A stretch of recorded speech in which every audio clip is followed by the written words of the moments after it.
ओम ह्रीं नमो अरहन्ताणं, ओम ह्रीं नमो सिद्धाणं, ओम ह्रीं नमो आयर्याणं, ओम ह्रीं नमो वज्रायाणं, ओम ह्रीं नमो लोये सब्बसाहुणं। एसो पंचनमुक्कारो सब पाव पणासनो, मंगलानं च सव्येसिं परमं हवै मंगलम्, परमं हवै मंगलम। आराध्य देव की चरण में वंदन। आदरणीय समणी जी, उपस्थित भाई तथा बहनों, अंत गढ़ दशा सूत्र का हमारा वाचन चल रहा है। इसके अंतर्गत 8 वर्ग हैं। उनमें से हमने 2 वर्गों की चर्चा कंप्लीट की। तीसरा वर्ग हमारा चल रहा था, उसमें 13 चैप्टर है। उनमें से हमने 6 चैप्टर कंप्लीट किए थे। आज हम 7वें चैप्टर से चर्चा प्रारंभ करेंगे। तो सबसे पहले हम मूल पाठ को पढ़ेंगे। ओरिजिनल जो भगवान की वाणी है उसको हम पढ़ेंगे। तेणम कालेणम तेणम समएणम बारवये नैरिये। तेणम कालेणम यानी उस काल, यानी जिस समय अवसर पीढ़ी का 4th एरा चल रहा था, उस समय। तेणम समयणम, तेणम उस समय, यानी जिस समय भगवान महावीर स्वामी भगवान महावीर स्वामी यहाँ अरिष्ट नेमी 22वें तीर्थंकर जो अरिष्ट नेमी थे, वो द्वारिका नगरी में विहार कर रहे थे, विचरण कर रहे थे। जहाँ पढ़ में नवरम वसुदेवे राया। जैसे प्रथम अध्ययन में जैसे बताया था, ठीक वैसे ही इसमें भी बताया है। इसमें इतना विशेष है कि इसमें वसुदेव राजा थे और धारिणी देवी थी, सिंहो सुमिणे।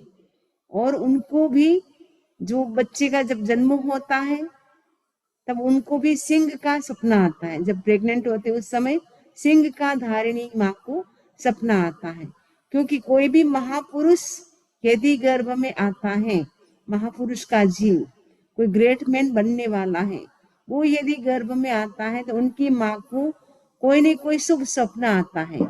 यदि तीर्थंकर की माता है, तीर्थंकर होने वाली आत्मा कोई आई है, तो 16 स्वप्न आएंगे।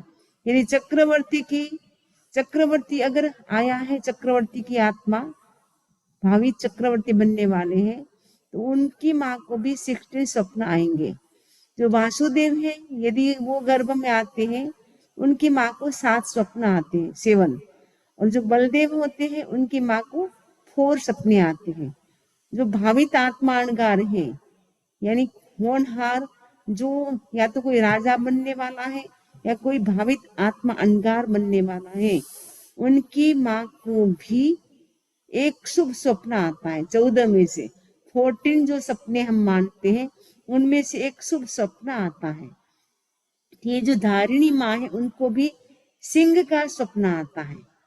तो सिंह का स्वप्न आता है, वो व्यक्ति बहुत ही पराक्रमी होता है, यानी बहुत ही हार्ड वर्कर होता है, बहुत ही वो पूरे विश्व में उनका नाम होता है। जैसे आचार्य भिक्षु थे, जब वो गर्भ में आए थे, उनकी माँ को भी सिंह का स्वप्न आया, जिसके कारण आचार्य भिक्षु ने इतनी साधना की और आज भी इतने सालों के बाद भी उनका नाम सब लोग, मतलब काफी लोग उनका नाम आज भी जपते हैं। तो सिंह का सपना धारिणी माँ को आया और उनके पुत्र का नाम रखा गया सारण कुमार। पन्ना सौदाऊ, जब बड़ा हो जाता है उसके बाद उसकी शादी करते हैं और 50 प्रकार का दहेज उनको मिलता है। शादी हो जाती है, उसके बाद एक बार वो अरिष्ट नेमी के प्रवचन सुनने के लिए जाते हैं। भगवान अरिष्ट नेमी का प्रवचन सुनते हैं, देशना सुनते हैं। देशना सुन करके उनको वैराग्य हो जाता है। जैसे गौतम कुमार को हुआ था, वैसे इनको भी वैराग्य हो जाता है, दीक्षा ले लेते हैं। दीक्षा लेने के बाद 14 पुरों का ज्ञान करते हैं, 14 पुरों की स्टडी करते हैं और 20 साल तक विषम वासा पर्याव, यानी दीक्षा उनकी कितनी चलती है, 20 ईयर तक चलती है। उसके बाद उनका मोक्ष हो जाता है। कहाँ जाते हैं? शत्रुंजय पर्वत पर जाते हैं। शेषम गोयमस जाओ शत्रुंजय सिद्धे, जैसे गौतम कुमार गए थे शत्रुंजय पर्वत पर, वैसे ही सारण कुमार भी शत्रुंजय पर्वत पर जाते हैं मुनि, और वो भी वहां से सिद्ध बुद्ध मुक्त होते हैं। अब इंटरेस्टिंग अपना चैप्टर आ रहा है गजस्सु कुमार का। आपने नाम सुना है। गजस्सु कुमार कौन थे? भगवान जो वासुदेव जो कृष्ण जी थे उनके छोटे भाई थे। देव की माँ थी, देव की माँ के सबसे छोटे पुत्र, 8 पुत्र थे। फर्स्ट थे कृष्ण जी, और बाकी के जो 6 पुत्र थे वो देव की ने तो जन्म दिया, लेकिन जन्म लेते ही उनको जो सुलसा नाम की जो श्राविका थी, उनके जो बच्चे होते थे वो मृत होते थे। और देवकी के बच्चे बहुत ही सुंदर होते थे, लेकिन वो क्या करते थे, हिरण्यकशिपु देव क्या करता था, देवकी के बच्चे को उठा करके वो सुलसा के पास रख देता, और सुलसा के बच्चे को देवकी के पास रख देता। सुलसा के जो भी बच्चे होते थे वो मृत यानी मरे हुए जन्म लेते थे, और इनके तो बहुत सुंदर अच्छे बच्चे होते थे, लेकिन वो देवता की बहुत आराधना की थी सुलसा देवी ने, हिरण्यकशिपु देव की, जिसके कारण इतनी कृपा प्राप्त होगी कि उनके मृत बच्चों को वहां ले जाता देवकी के पास, और देवकी के बच्चे को वहां रख देता। ऐसे करके 6 लड़के को उन्होंने सुलसा के घर रख दिए थे, और सुलसा ने उनका पालन पोषण किया था। देवकी को पता भी नहीं था, देवकी को तो यही लगा कि मैं मृत बच्चों को ही जन्म देती हूँ, क्योंकि वो जैसे ही देखती है तो मृत बच्चा ही दिखता है, क्योंकि देवता होते वो उनकी फास्ट इतनी स्पीड होती है कि वो तुरंत ही फटाफट काम कर लेते हैं। कहा जाता है अगर हम एक चुटकी बजाए उतने में तो वो पूरे जम्बू द्वीप की 21 बार 21 टाइम्स वो परिक्रमा कर सकते, इतनी बार घूम सकते, इतनी स्पीड होती है देवता की। तो हिरण्यकशिपु देव भी स्पीड से सारा वो काम कर लेते थे। तो उनकी घटना भी आएगी, सुनते हैं। जैनम भन्ते समणेनम भगवया महावीरेणम अठमस्य अंगस्य तत्तस्य वग्गस्य सप्तमस्य अज्जैनस्य अयमट्टे पनत्ते अठमस्सणम भन्ते अज्जैनस्य अंतगढ़ के अट्टे पनत्ते। जम्बू मुनि, जम्बू कुमार जो है आर्य सुधर्मा स्वामी से प्रश्न करते हैं। ये जो जम्बू मुनि थे वो इस पंचम का मैंने इस अवसर पीढ़ी काल के लास्ट केवल ज्ञानी थे, अंतिम केवल ज्ञानी थे, और उनका जन्म तो हुआ था 4th एरा में, लेकिन उनका मोक्ष हुआ था 5th एरा में। कहा जाता है कि 4th एरा में अगर कोई जन्म ले लेता है वो 5th एरा में मोक्ष को प्राप्त कर सकते हैं। तो जम्बू कुमार के साथ भी यही हुआ था, उन्होंने 4th एरा में जन्म लिया था, और उनका मोक्ष 5th एरा में होता है। तो 5th एरा में उनका मोक्ष होता है, अंतिम केवली थे। तो वो उनको सारी जिज्ञासा होती है, आर्य सुधर्मा स्वामी से सब प्रश्न करते हैं कि भगवान ने जो अंतगढ़ दशा है वो 12 अंग है, 12 अंग है टोटल, उनमें से ये 7वां अंग है, नहीं 8वां अंग, सॉरी 8वां अंग है। तो इसमें भगवान ने क्या बताया है? 8वां अंग में से आपने 2 वर्ग तो मुझे समझा दिए, तीसरा वर्ग समझा रहे, उनका जो 7वां चैप्टर है उसका भगवान ने क्या मीनिंग बताया है? तो भगवान ने क्या बताया है, तो ये प्रश्न पूछा है। अब आंसर दे रहे हैं आर्य सुधर्मा स्वामी। एवं खलु जम्बू तेणम कारेणम तेणम समएणम मारवయ్య नैरी जहां पड़ में जाओ अरह अरिठ नेमी समूह सढ़े। जम्बू उस काल और उस समय द्वारिका नगरी थी, जैसे प्रथम अध्ययन में बताया वैसे ही बताया, और वहां पे भगवान अरिष्ट नेमी पधारते हैं। भगवान अरिष्ट नेमी पधारते हैं तो काफी लोग उनके दर्शन करने के लिए जाते हैं, उनकी देशना सुनते हैं, क्योंकि भगवान पधारे, तीर्थंकर परमात्मा पधारे, तो कौन ऐसा व्यक्ति होगा जो अपने घर में रहेगा? सभी की इच्छा होगी कि हम भी परमात्मा अरिष्ट नेमी की हम भी सेवा करें, उनके दर्शन करें, उनका प्रवचन सुने। ये अभी मैंने बताया था कि जो देवकी के जो 6 पुत्र थे वो कहाँ रहे, किसके घर पले? सुलसा के घर। तो उसका अब वर्णन आ रहा है। तेणम कारणम तेणम समयणम अरहो अरिठ नेमिस अंतेवासी 6 अणगारा भाइयों सहोदरा होता। उस काल और उस समय अरहत अरिष्ट नेमी के अंतेवासी 6 अनगार सहोदर भाई थे। एक जैसे समान त्वचा वाले और समवयस्क थे, मतलब ये जो 6 देवकी के जो 6 बेटे थे, उनका लालन पालन कहाँ हुआ? सुलसा के घर। जो बद्दिलपुर नगरी थी, उसमें सुलसा नाम की श्राविका थी, उनके घर में उनका लालन पालन हुआ। और अरिष्टनेमी भगवान जब द्वारिका नगरी पधारते हैं, उनकी देशना सुनते हैं। उनके देशना सुनने से ये जो 6 भाई थे, उनको भी दीक्षा का भाव हो जाता है।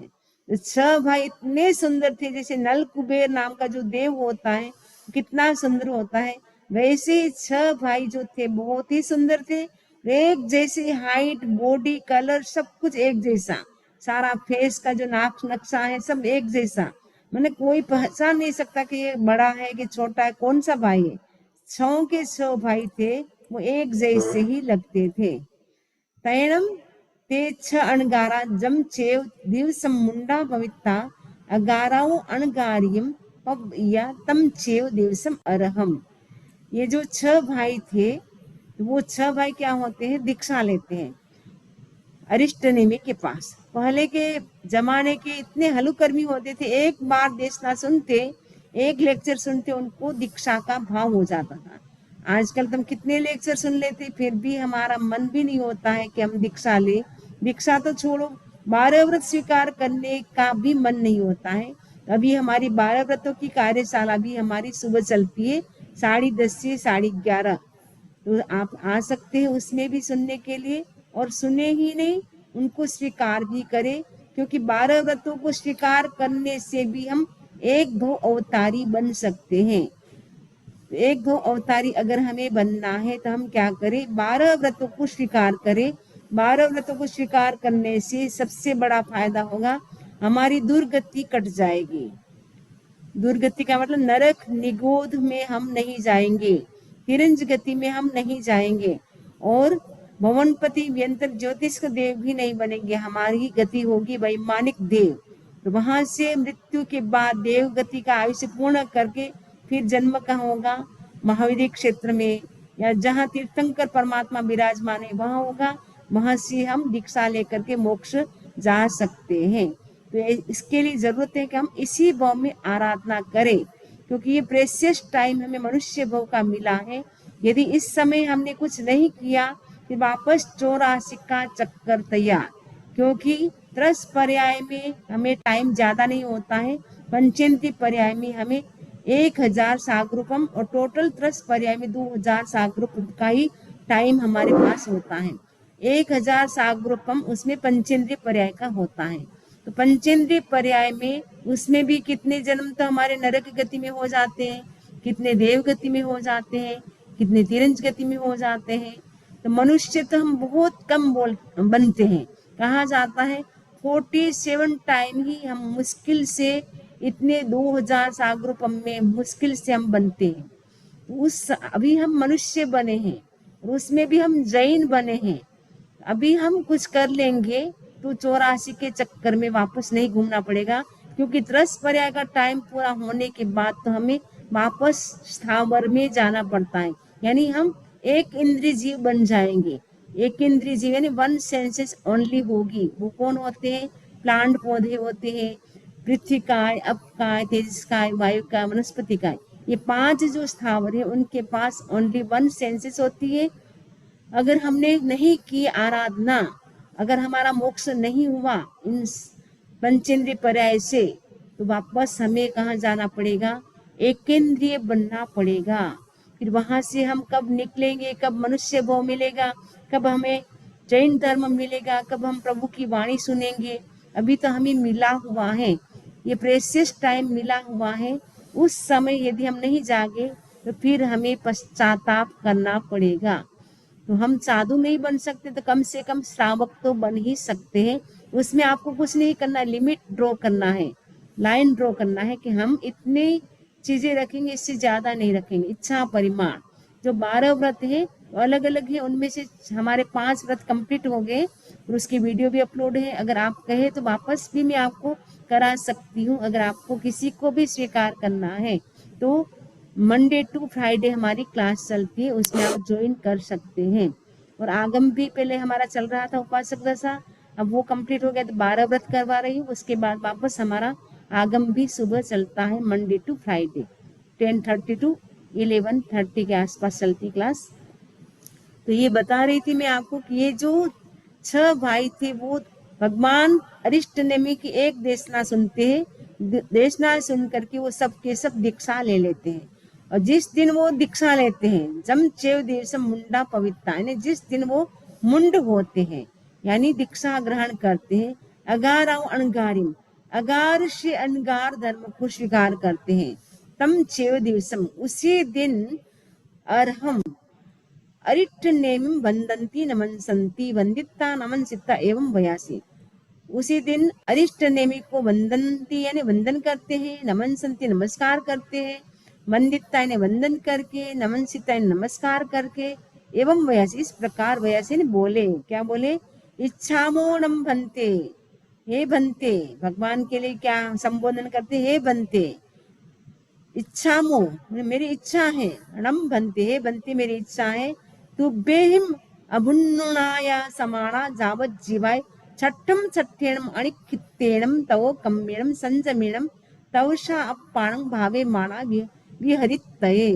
भगवान से वो प्रार्थना कर रहे, रिक्वेस्ट कर रहे कि बनते तुभ्येहिम अभुन्नुणाया, आपका यदि अभुन्न ने परमिशन हो, आज्ञा हो, तो हम क्या करना चाहते हैं, जावत जीवाए यानी लाइफ लॉन्ग के लिए छठम छठ्येणम, छठम यानी षष्ठ षष्ठ यानी बेले बेले हम क्या करना चाहते हैं, पारणा करना चाहते हैं। यानी 2 दिन की तपस्या की यानी 2 उपवास किए, फिर पारणा, फिर वापस 2 उपवास किए, फिर पारणा, ऐसे लाइफ लॉन्ग के लिए वो संकल्प स्वीकार करते, प्रतिज्ञा लेते हैं।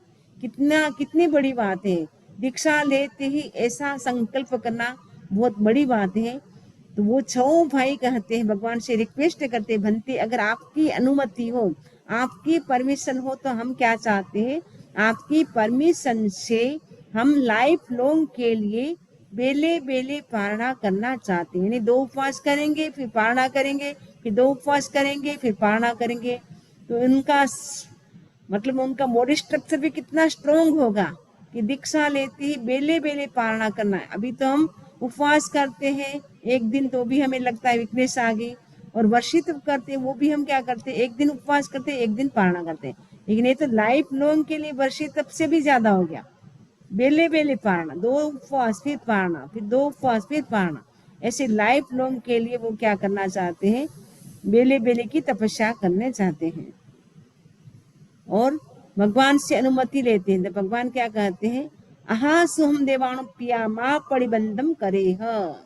भगवान का ये उत्तर सभी के लिए, कोई भी धार्मिक अनुष्ठान या धार्मिक क्रिया करना चाहते हैं उनके लिए क्या कहते हैं भगवान, अहा सुहम देवाणु पिया, ये देवाणु प्रियो, आपको जैसे सुख हो वैसा करो, लेकिन माँ परिबंधम करे है, यानी माँ यानी मत करो, परिबंधन डिले मत करो। अगर आपको धर्म का काम करना है अभी कर लो, कल नहीं आज ही कर लो, क्योंकि काल आएगा या कल आएगा वो भी पता नहीं है, एक मोमेंट का भी पता नहीं है कि हम एक श्वास आया है तो दूसरा ले पाएंगे या नहीं, वो भी हमें पता नहीं है। एक कोर खाया दूसरा कोर खा पाएंगे या नहीं ये भी पता नहीं। वो तभी हमने देखा अहमदाबाद में मेस में बैठे हुए बेचारे खाना सब खा रहे थे और अचानक ट्रेन घुसती है और सबके सब कैसे जितने भी थे वो कैसे मृत्यु को प्राप्त हो जाते हैं। तो कब क्या घटित हो जाए हमें पता नहीं है, इसलिए भगवान कहते हैं कि जो आपको करना है वो अभी कर लो, उसमें डिले मत करो। पाप का काम करना है उसमें डिले करो, लेकिन धार्मिक आपको मन में हो रहा है कि मुझे माला करनी है, सामायिक करना है, भक्तामृत का पाठ करना है, तो अभी कर लो, जिस समय मन में आए उसी समय कर लो, लेकिन उसमें हमें धार्मिक कार्यों में हमें डिले नहीं करना है। तैणम ते छ अणगारा अरहया अरिट्ठ नेमिणा अभुन्नाया समाना जावत जीवाय छठम छठ्येणम अणिकित्तेणम तव कम्येणम संजमेणम तवसा अपाणम भावे माना विहरन्ति।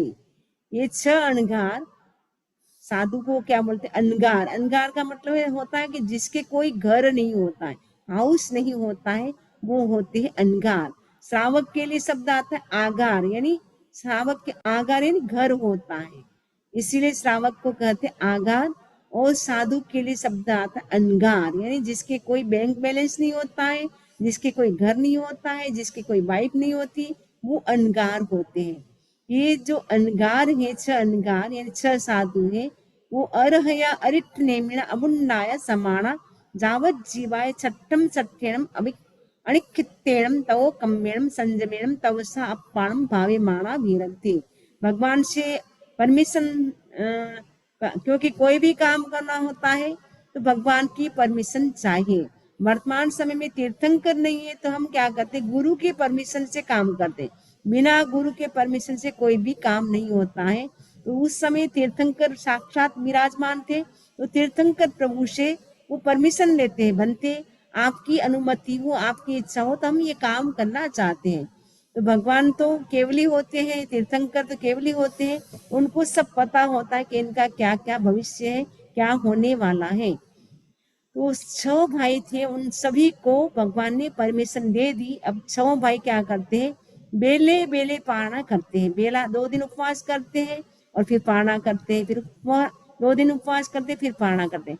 ऐसे करके वो अपनी आत्मा को संयम और तप के द्वारा भावित करते हुए एक गांव से दूसरे गांव में विहार कर रहे थे। छन्नम पी देव ये गिहे पवेसे पदम। ये जो देवकी थी उनकी ऐसे माँ थी, पर देवकी को भी पता नहीं था मेरे बेटे हैं। क्या होता है, अब गोचरी के लिए, क्योंकि पारणा होता है उस दिन गोचरी खुद ही जाते थे, ऐसा नहीं कि कोई ला करके पारणा देते, तो खुद ही जाते थे। और 6 भाई थे। अब 6 भाई अब गोचरी के लिए जाना है तो भी परमिशन चाहिए भगवान की, तो भगवान से परमिशन ले रहे। तैणम ते 6 अणगारा अन्नया कयाई छठक छठक खमण पारणयंशी पड़माए पोरी से सज्जायम करेंती। ये जो 6 भाई है, अन्य मैंने किसी समय में 6 अणगारा है ना, 6 अणगार कयायुन कभी छठे ने 2 उपवास के पारने के दिन वो क्या करते हैं, पड़माए पूरी सीए सज्जायम करेंगे। प्रथम प्रहर में तो वो स्वाध्याय करते हैं। सपोज जैसे 12 घंटे का दिन है तो 3 घंटे की एक प्रहर होती है, जिसको पोर्शी भी कहते हैं, प्रहर भी कहते हैं। तो साधु साध्यों का उस समय नियम था कि फर्स्ट जो प्रहर होती है उस समय वो सज्जाए यानी स्वाध्याय करेंगे। दूसरे प्रहर में जब 3 घंटा कंप्लीट हो जाता, फिर दूसरे 3 घंटे में वो क्या करते थे, मेडिटेशन करते थे, यानी जो स्वाध्याय किया उसका वो क्या करते थे, चिंतन करते थे, अनुप्रेक्षा करते थे, मेडिटेशन करते थे। और जब 2 प्रहर कंप्लीट हो जाता उसके बाद वो क्या करते, तैयार पोरिशी, तीसरे प्रहर में वो क्या करते थे, असंभ्रांत होकर के, यानी आकुलता व्याकुलता नहीं, एकदम धीरे धीरे चलते हुए, ईर्या समिति के साथ चलते हुए। क्योंकि जो साधु होते हैं उनको कैसे चलना चाहिए, ईर्या समिति के साथ चलना चाहिए। साधु हो चाहे गृहस्थ हो, सभी को देख करके चलना चाहिए। यदि हम देख करके चलते हैं तो छोटे मोटे जीव होते हैं उनकी रक्षा हो जाती है। यदि हम बिना देखे चलते, बातें करते चलते या इधर उधर देखते चलते, उन जीवों की रक्षा हम नहीं कर पाते हैं। ये 6 भाई अब भिक्षा के लिए जाना है तो कैसे जा रहे, एकदम धीरे धीरे, बिना चंचलता, बिना आकुलता। मुख वस्त्र का भी वो क्या करते हैं, पहले पलेवना करते हैं, क्योंकि भिक्षा के लिए जाना है तो पहले पलेवना करें। पलेवना का मतलब होता है देखना होता है। जो भी हमारे पास चीज होती है उनको क्या करते हैं, पहले हम देखते हैं, खोल खोल करके एक चीज को देखते हैं, एक एक चीज को, कहीं जीव तो नहीं है, क्योंकि कभी कभी छोटे छोटे जीव भी चढ़ जाते हैं। तो पलेवना साधु साधियों को 2 टाइम करनी होती है एवरीडे। दोनों टाइम प्रतिकरण करना होता है, दोनों टाइम पलेवना भी करनी होती है। पलेवना का मतलब होता है जैसे पोषद में कैसे आप कपड़े चेंज करते हैं, देखते हैं, सारी जो आपके पास बेडशीट होती है सोने की सब देखते हैं, वैसे साधु का तो लाइफ लॉन्ग के लिए त्याग होता है।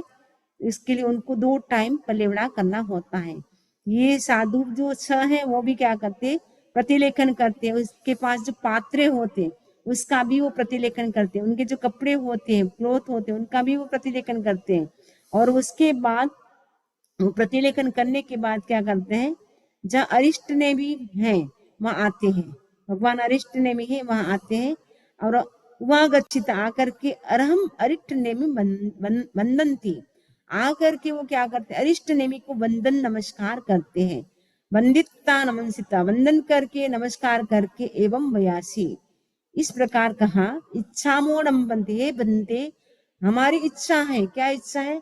चट्ट खमणस्स पारणाय तुभ्यम अपुन्नाय समाना तेहिम संगाड़ एम बारवये नैरे उच्चनीय मध्यमायम कुलायम घर समुदानस्य भिक्षा एरियाए अड़ितये, कि बनते हमारी इच्छा है कि आज हमारे क्या है? पारना है, बेले का पारना, यानी 2 उपवास का पारना है।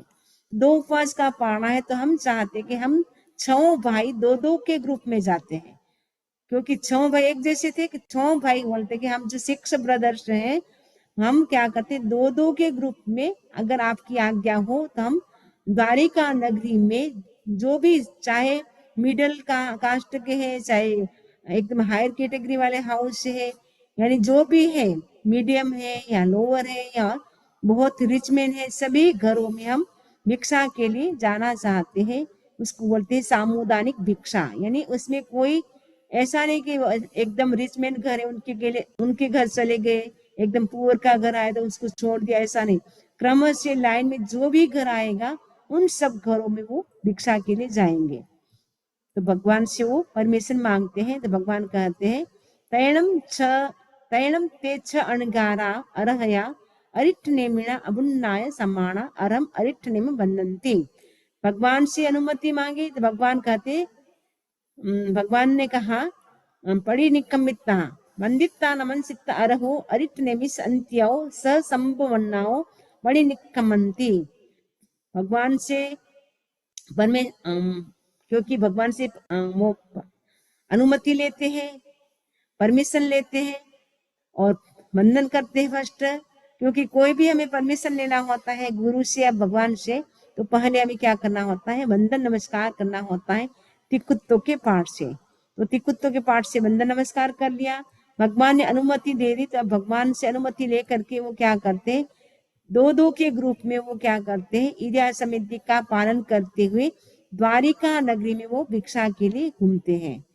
तो द्वारिका नगरी बहुत ही साताकारी थी, साधु साधियों के लिए वो एक प्रकार की वो पिहर जैसी थी। जैसे बेटी होती है अपने मायके आती है तो कितनी उनको साता लगती है, वैसे द्वारिका नगरी भी साधु साधियों के लिए बहुत ही साताकारी थी उस समय।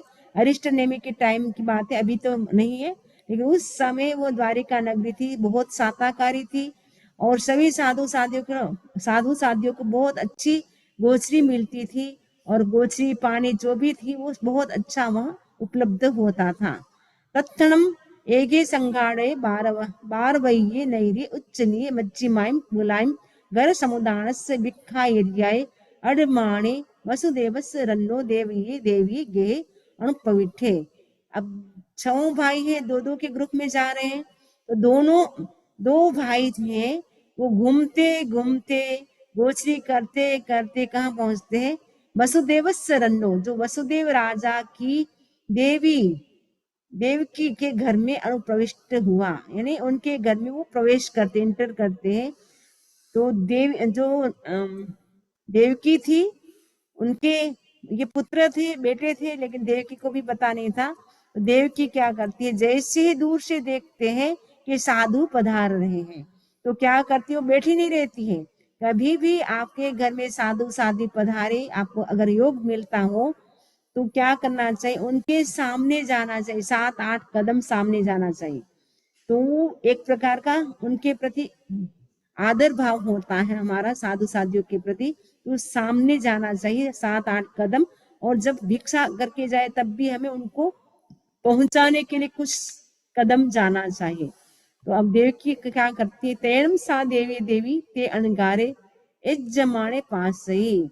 जैसे देवकी ने अनगार को यजमान आते हुए पास में देखा भाषिता देख करके हट्ट तुट्ट चित्त आनंद दिया, एकदम खुश हो जाती, एकदम हैप्पी हो जाती है। साधु साधियों को अगर हम देखें और हैप्पी होते हैं तो हमारे बहुत कर्मों की निजरा होती है। अगर आपको लगे कि अरे साधु साध्वी आ रहे हैं, आपको लगे अरे हमारे घर से खाने की चीजें ले जाएंगे, आपके मन में अगर दुख होता हो तो कर्म का बंधन होता है, लेकिन ऐसा कोई नहीं होगा। साधु साध्वी पधारे और प्रसन्न हो, तो देवकी भी बहुत ही खुश होती है। और खुश होकर के वो क्या करती है? अपना आसन था जिसपे वो बैठी हुई थी, बैठी हुई थी वो क्या होती, अब उठे खड़ी हो जाती, खड़ी हो करके, अब उठे यानी खड़ी हो करके, सतठ पदाइम 7-8 कदम अनुगच्छी जाती है, उनके सामने जाती है ना, साधु पधार रहे हैं, क्योंकि विंडो से उसको उनको दिख गया था देवकी को कि साधु पधारे हमारे घर, तो वो क्या करती है 7-8 कदम नीचे उतर करके वो जाती है, और जाकर के क्या करती है कि कुत्तो आया हिण पया हिणम करे करिता मंदई नमनसई। साधु साध्य को देख करके हमें क्या करना होता है, तिकुत्तो के पाठ से वंदन करना होता है। तो देवकी भी क्या करती है, तिकुत्तो यानी 3 बार, आया हिण यानी पयाहिणम, आयाहिणम यानी राइट से हमें क्या करना है, लेफ्ट की ओर बंदा करना है। जब बंदा करते हैं तो राइट से लेफ्ट की ओर बंदा की जाती है। पहले हम अपने हाथ को राइट साइड घुमाएंगे, फिर लेफ्ट साइड, क्योंकि राइट साइड का पोर्शन होता है वो शक्तिशाली होता है। तो ऐसे भी आप देखेंगे जो सूर्य होता है वो भी राइट से लेफ्ट की ओर परिक्रमा करता है, और जो मंदिर में जो फेरी भी लगाई जाती है वो भी राइट से लेफ्ट की ओर लगाई जाती है। इसी और घड़ी के जो कांटे भी होते हैं वो भी राइट से लेफ्ट की ओर चलते हैं। तो राइट से लेफ्ट की ओर हमारा जो पोर्शन होता है राइट साइड का वो स्ट्रॉन्ग ज्यादा होता है, इसलिए हम वंदन भी करते हो राइट से लेफ्ट की ओर करते हैं। आरती भी आप उतारते हैं वो भी राइट से लेफ्ट की ओर थाली को घुमाते हैं। तो उनका महत्व है, इसके लिए राइट से लेफ्ट की ओर करते हैं, क्योंकि हमारा राइट साइड का जो पोर्शन होता है कहा जाता है वो स्ट्रॉन्ग ज्यादा होता है, इसीलिए राइट से लेफ्ट की ओर वंदन किया जाता है। तो वंदन करके वो क्या करती है, जेणे भत्त घर तेणे हुआ गया, जहाँ भोजन बना हुआ था, जहाँ भोजन गृह था वह क्या करती है, तेणे वहां पे हुआ गया आती है। सिंह के शराणम मोय गाणम थालम भरे, उनके घर उस दिन क्या है, मोदक बने हुए थे, लड्डू बने हुए थे। तो लड्डू वो भी केसरिया मोदक, केसरिया कलर का वो मोदक होता है, लड्डू बना था। तो वो क्या करती है, उस थालम भरे, थाल को भरती यानी पूरी थाली को लड्डू से वो भर लेती। ते अणगारे बड़ी लाभी, उन अणगार को क्या करती, प्रतिलाभित करती यानी देती है। वंदई दे करके भी क्या करती है, वंदई वंदन करती है, नमन से नमस्कार करती है, वंदिता वंदन करके, नमन सिता नमस्कार करके, बड़ी विसर्जयी वो प्रति विसर्जित करती है, यानी पहुंचा करके वो वापस अपने घर आ जाती है। तयानंतरम च नमदोच्चे संघाड़े पारवही नैरेत उच्चनीये मज्जिमायम कुलायम घर समुदानस्य भिक्षाइर्याय अड़माणे वसुदेवस रन्नो देविये देवी गेहे अणुपविठे। उसके बाद एक ग्रुप तो देवकी के घर आया, लड्डू लेकर के चला गया। थोड़ी देर में वो 2-3 ग्रुप थे उनके भाइयों के, दो के साथ में थे 2 भाई, तो 3 ग्रुप थे। तो वापस जो दूसरा ग्रुप था वो भी क्या है, गोचरी करते करते करते उसी लाइन में देवकी का घर भी आ जाता है।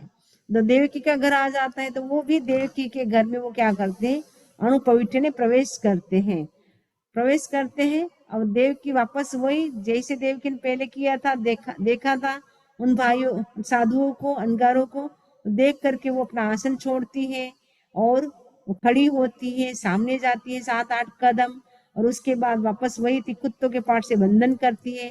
वंदन करके जहाँ भोजन गृह होता है वहां आती है। वहां मोदक का जो लड्डू बने हुए थे उस दिन उनके घर, तो वो लड्डू को क्या करती है, थाली में डालती है, पूरा थाली भर करके वंदन करके उनको साधु को बहराती है। और वो इतनी खुश होती है, और वंदन करके गोचरी करवा करके वापस क्या करती है, वो अपने स्थान पे आ जाती है। दूसरा ग्रुप भी चला जाता है। अब ऐसे करते करते अब तीसरा ग्रुप भी उनके घर आ जाता है। 2 ग्रुप आ गए, तीसरा ग्रुप आता है, तीसरे ग्रुप को भी वो वैसे ही करती है।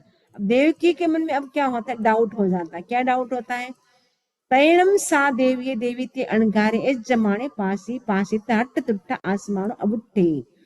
देवकी ने उन अंगारों को देखा, देख करके वो रिष्ट दुष्ट ने बहुत हैप्पी होती है, और खुद आसन को छोड़ करके खड़ी होती है, तिकुत्तों के पाठ से वंदन करती है, उनको केसरिया मोदक सभी को बहुत अच्छी तरह से भावों से बहराती है। क्योंकि भावों से यदि हम दान देते हैं साधु को तो तीर्थंकर गोत्र कर्म का बंद हो जाता है। तो कितने जो तीर्थंकर हुए हैं उन्होंने और कुछ भी नहीं किया था, अपने भाव उत्कृष्ट भाव से उन्होंने दान दिया, जिसके कारण वो कितने कितने जीव तो तीर्थंकर कर्म का बंधन कर लिया।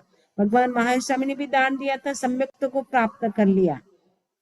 जो शंख राजा थे वो अरिष्ट ने में भगवान क्या थे, पास्ट लाइफ में शंख राजा थे। उन्होंने द्राक्ष का जो पानी होता है उनका दान दिया था, जिसके कारण तीर्थंकर गोत्र का बंध हो गया।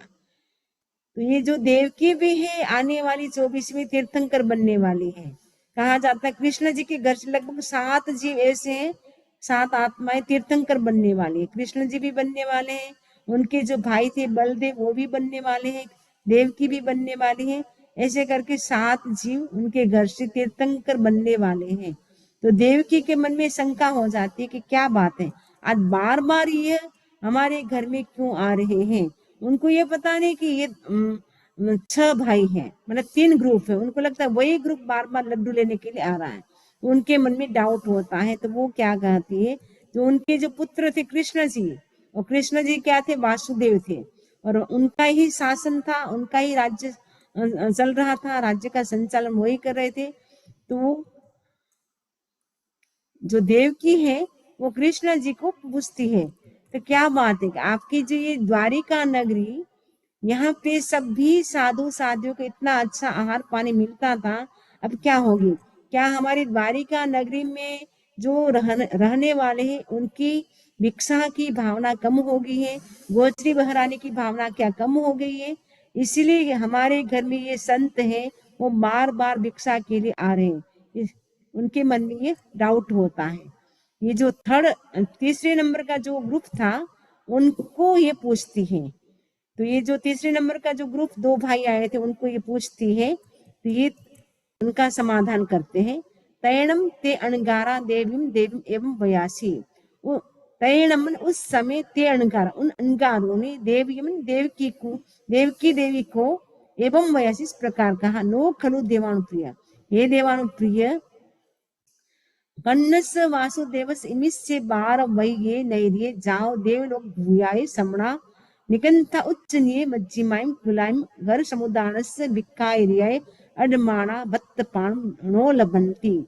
मतलब वो कह रहे हैं कि हे देवी, वासुदेव कृष्ण की जो नगरी है वो कैसी है, एकदम जैसे स्वर्ग जैसी है।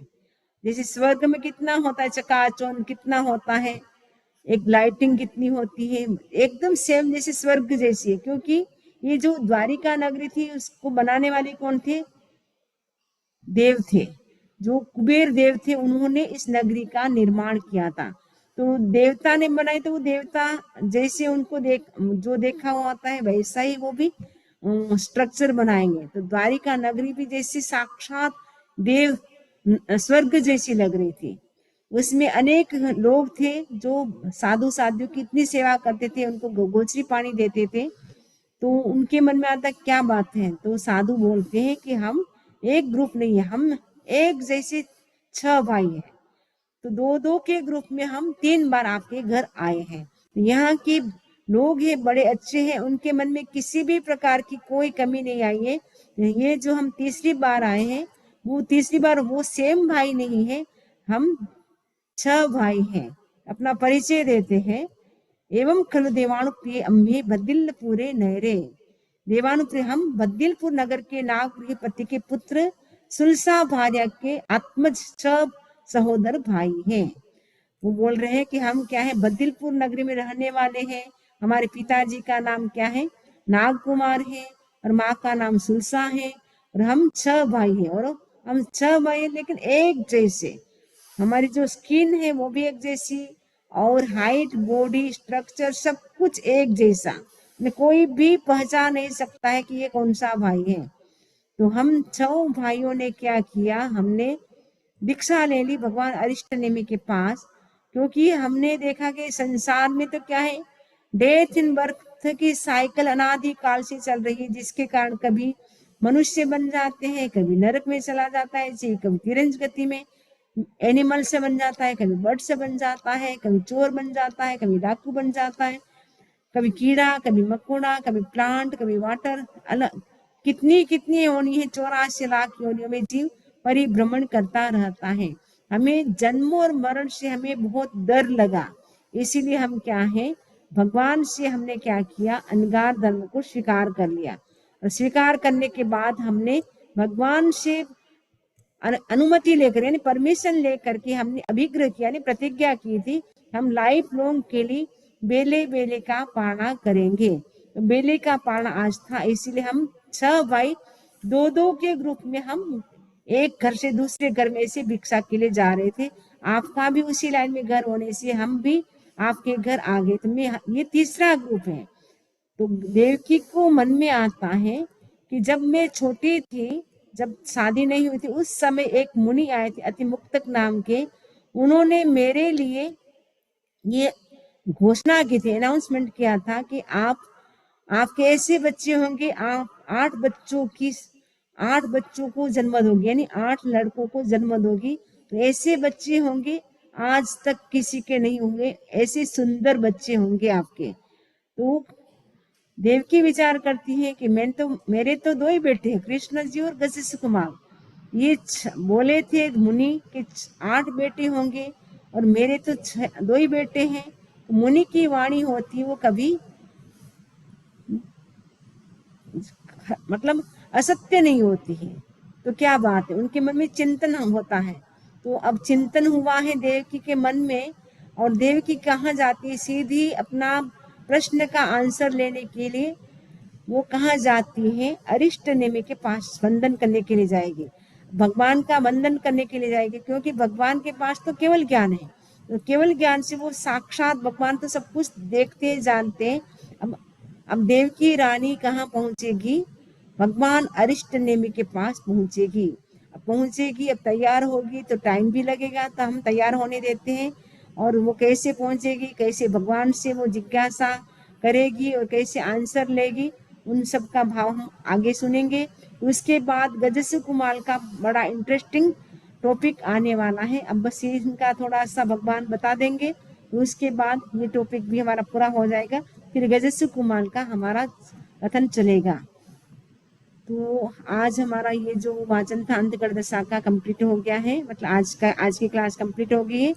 ये तीसरा वर्ग है, टोटल 8 वर्ग है, और इसमें तीसरे वर्ग के 13 चैप्टर है, उसमें से हमारा 7वां चैप्टर चल रहा है। तो इसी से संबंधित किसी को कोई प्रश्न हो तो पूछ सकते हैं। ओम अरहम ओम अरहम।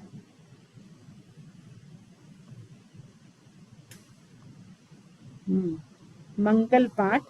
चत्तारि मंगलम अरहंता मंगलम सिद्धा मंगलम साहु मंगलम केवली पनतो धम्मो मंगलम चत्तारि लोकमा अरहंता लोकमा सिद्धा लोकमा साहु लोकमा केवली पनतो धम्मो लोकमा चत्तारि शरणं को वज्जामि अरहंते शरणं को वज्जामि सिद्धे शरणं को वज्जामि साहु शरणं को वज्जामि केवली पनतं धम्मं शरणं को वज्जामि विघ्न हरण मंगल करण स्वाम दिक्सुनो नाम गुण ओलख स्मरण किया सरे अचिंत्या काम सरे अचिंत्या काम। भगवान की आज्ञा के विरुद्ध कुछ भी बोला हो तस्मिच्छामि दुक्कड़म। तो एवरी फ्राइडे हमारी ये क्लास चलती है। कल सैटरडे है, तो कल 25 बोल की क्लास हमारी होगी 10:30 से 11:30, और उसके बाद छोटा सा मल्टीपल टेस्ट भी 5 से 10 मिनट का लगभग होगा। छोटा सा टेस्ट है 5 बोल का, फर्स्ट 5 बोल का, और जो 25 बोल का जो एग्जाम क्लियर करेगा उनको JVP ऑरलैंडो से उनको सर्टिफिकेट भी मिलेगी। तो जिसको भी एग्जाम देना है ऑनलाइन से दे सकते हैं, और ऑरलैंडो में रहने वाले वो इन पर्सन आकर के एग्जाम दे सकते हैं सेंटर पे आके।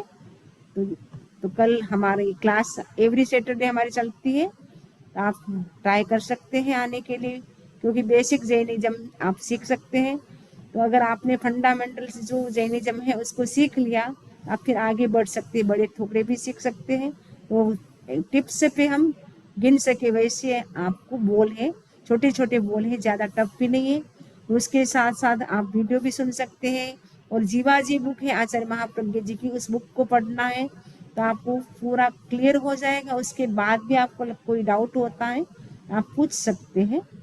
तो आपको एग्जाम देने के लिए कल मतलब इसी लिंक पे आपको आना है। पहले क्लास चलेगी हमारी, फिर 5 से 10 मिनट का गूगल फॉर्म में आपको प्रश्न मिलेंगे, उसी समय आप भर सकते हैं आंसर। मल्टीपल चॉइस है, आपको अगर आता है तो आराम से भर सकते हैं, इसमें कोई दिक्कत नहीं है, क्योंकि बचपन से आप सुनते आ रहे गति कितनी होती है, जाति कितनी होती है, काया कितनी होती है। तो 5 बोल है, ओनली 5 बोल, फिर नेक्स्ट 5 बोल हो जाएगा, उसके बाद वापस छोटा सा एग्जाम होगा। उसके बहाने क्या है, आप लोग पढ़ेंगे सुनेंगे इसके लिए, क्योंकि अगर एग्जाम नहीं देते तो पढ़ करके हम छोड़ देते। इसके लिए छोटा सा एग्जाम रखा गया ताकि आपको तत्व ज्ञान है बहुत अच्छी तरह से हो जाए, क्योंकि तत्व के प्रति हमारी रुचि जागती है। तो रुचि होने से हमारी श्रद्धा होती है, श्रद्धा होने से हमारा सम्यक दर्शन पुष्ट होता है। सम्यक दर्शन अगर हमारे पास होता है तो हमारा मोक्ष का रिजर्वेशन हो जाता है। तो मोक्ष का रिजर्वेशन अगर हमें बनाना है तो हमें क्या करना होगा, तत्व के प्रति तत्व ज्ञान जो है वो हमें आत्मज्ञान की ओर ले जा सकता है और मोक्ष की ओर ले जा सकता है। तो हमें क्या करना है, तत्व ज्ञान से हमें आत्मज्ञान की ओर आगे बढ़ना है।